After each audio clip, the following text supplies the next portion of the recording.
Hey, it's Mrs. J. I wanted to show you how to convert a file in Autodesk Fusion 360 to an STL file. And I realize I'm a little out of the screen here. Okay, so this is Fusion.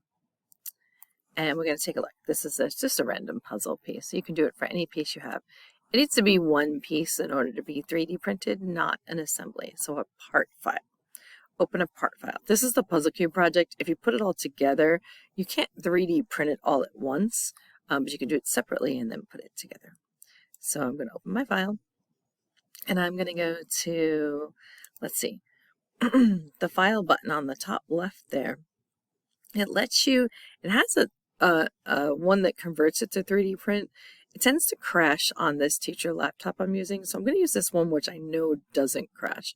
Export. So to export, you can call it whatever you want. It says Green Cube version 1. And I'm going to change it from the Fusion file, which is .f3d. I'm going to change it to STL. So I'm going to scroll down until I find it. STL is stereolithography, and it teaches the software to slice the file from the bottom back and forth in layers to the top. So we want that. .stl.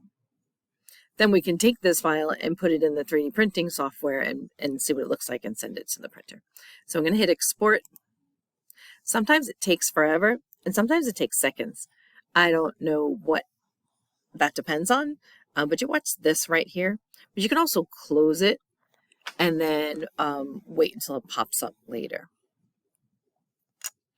Once it's completed, you'll see this. It says complete.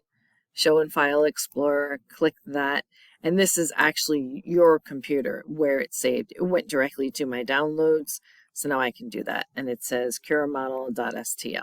So if you're printing from home and you're using Cura, this is great. It fits right in there. But if you're printing at school, we use Dremel DigiSlicer software. I have it on my teacher computer, and I can put it on your student computer. So just save this file, and you're good to go. Thanks for watching.